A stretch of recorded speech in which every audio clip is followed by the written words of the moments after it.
Stick around to the end of the video to receive unlockable content. I have seen a lot of videos of gamers talking about the PS3 and how great it still is right now. And to be honest, they got me inspired to play it again myself. It's been a long time since I sat down with a PS3, so I'd forgotten a lot of the experiences I had years ago with the system. So the PS5 was moved, after turning it off properly of course, and the PS3 made its home on our entertainment unit. I had a handful of expectations going into this, and wow, there's so much here I was wrong about and did not expect at all. I think the PS3 can actually be the answer to our modern day gaming problems, and if you have some time, I'd like to tell you why.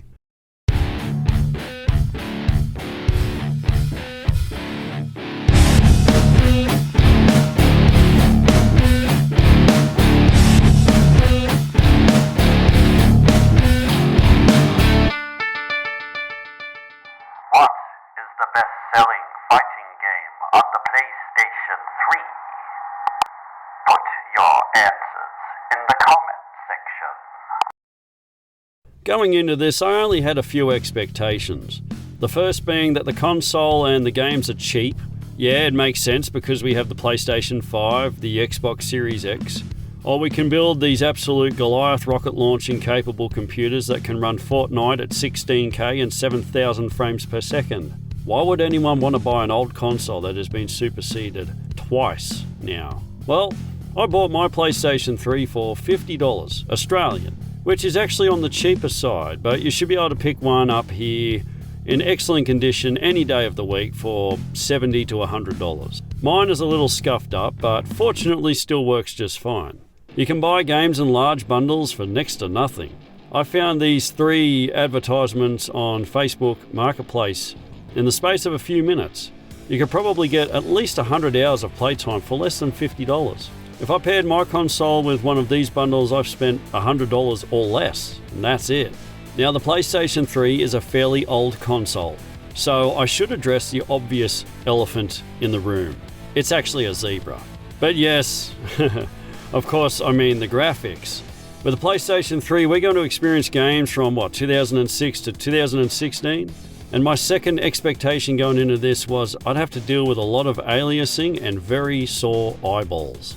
Actually, I was pleasantly surprised. Games like Resistance, Fall of Man, and Gran Turismo 5 actually surprised me with how good they looked. Furthermore, once I started getting into the games, I didn't even think about the age of the graphics. It made me wonder whether graphics really matter. My 8-year-old son and I can sit down with the PlayStation 3 and play MotorStorm, and we have an absolute blast. You know, the graphics don't even come into it. So obviously something is happening here because there are PlayStation 5 games out there that look amazing, but I just don't enjoy playing. I'm not entirely sure what it is, but the best way I can describe playing the PlayStation 3 is it's like going back to a time where everything makes sense. It's at this point that I genuinely believed the PlayStation 3 is our answer to modern day gaming problems. Let me explain. So the other night I installed a whole bunch of games onto the console in one night, and we played 4 of them. I was connected to the internet and some of the games required patches, so it only took a number of minutes to update the games and then we were playing. The 2 biggest downloads I had were Gran Turismo 5 and Mod Nation Races. I think they were not only like patches, but I think they were made up of additional cars or additional content. But even then, the downloads only took about 30 minutes each, which is pretty quick. You have to keep in mind where I am, my internet's pretty slow. But I was shocked at how quickly we were not only playing a game, but playing multiple games in the one night. This is something that I just don't feel like we can experience with modern gaming. One of the biggest problems with modern gaming is you can bring a game home, put it in the console, and you've got to sit around and wait for the bloody thing to install and update. I feel like the mentality around game development during the PS3 and Xbox 360 era was let's ship out a game as complete as we can make it, or as close to perfect as we can make it. Maybe some of the game developers weren't doing that, but it's clear that a lot of them were sending games out as complete as they possibly can, and then it's like, okay, if we missed a few things or if there's some game breaking glitches we missed, we'll send a patch out, and the patch is just a small file. These days you buy a game And I don't know what percentage of the game you physically own if you buy it from a store like GameStop, EB Games. How much of the game do you actually own on the disc? I don't know. Can you put games today into a PlayStation 5 that's not connected to the internet and play those games? I don't think so. I had internet issues when I bought Mortal Kombat 1 and I could not play that game until I had a connection to the internet. Now, to say that the world is going to go to shit and our internet's going to disappear and when we want to play games we're not going to be able to do anything about it is a little extreme, I know. But it's the principle of it. If I'm paying hard-earned cash or money for a game and you're handing me something in exchange over the counter at your store, shouldn't I be getting 100% ownership of that thing there in that transaction?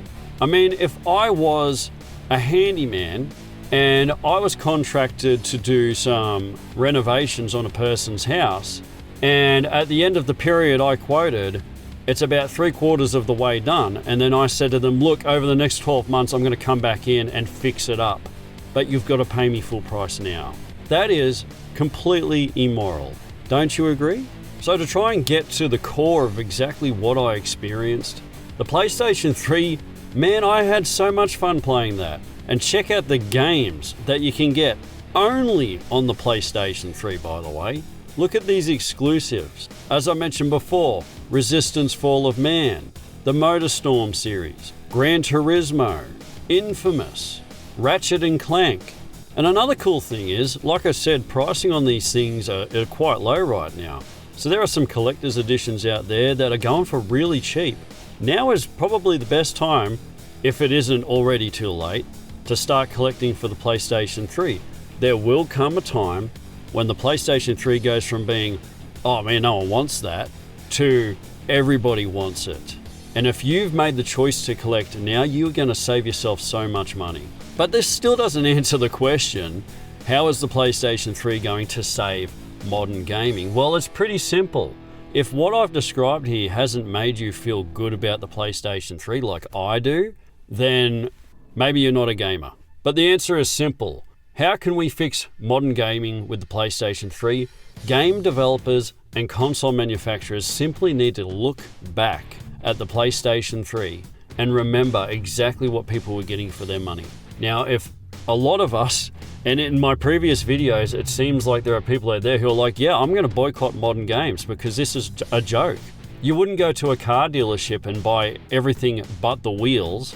You wouldn't have a renovator come to your house and do 75% of the job and then come back 12 months later to fix it, or 3 months later to fix it. The PlayStation 3 represents the last generation of consoles where you got your money's worth when you bought a game for it.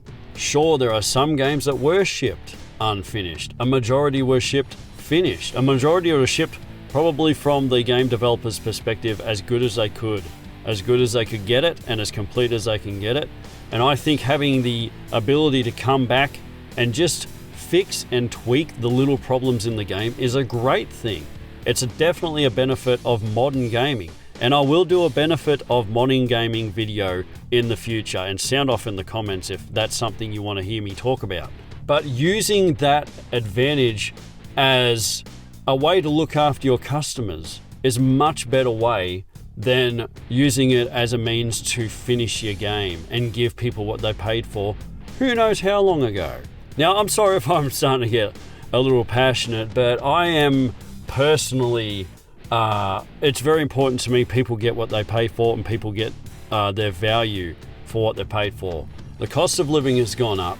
Everybody's holding on to their money. So if we were to give it to a game developer for their game, only to be shipped or given a partially complete buggy mess, that frustrates me so much. That is such an immoral thing that seems to be looked over a little bit in the gaming industry, but if I was to do it in another industry, that is a major problem. I would be under investigation. So this is something that needs to change, and it needs to change now.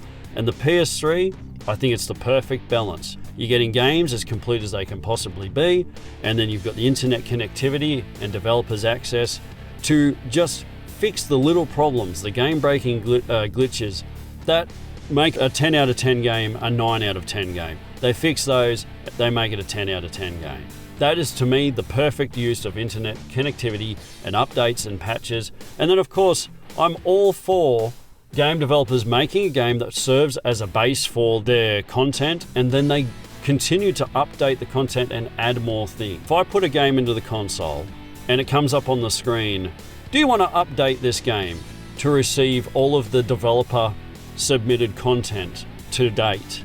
And you could select no and just play the raw version, the vanilla version of the game, or you could select yes and get the version of the game that has all the extra developer content that they've thrown in on top of the game, because it's more important to them to give you your money's worth and to look after you and keep you loyal and make you want to come back for the next installment. Because if a game developer did that for me, they've got my loyalty, 100%. The answer to the question is Mortal Kombat vs. DC Universe.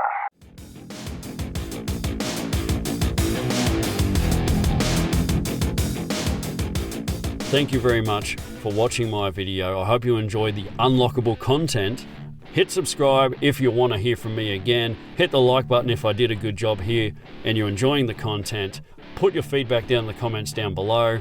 Any ideas are welcome. Suggestions are great. It means the world to me to get this channel as good as it humanly possibly can be, so that way I am worthy of your time, and I know your time is very valuable. So thank you very much. Take care, guys. Bye!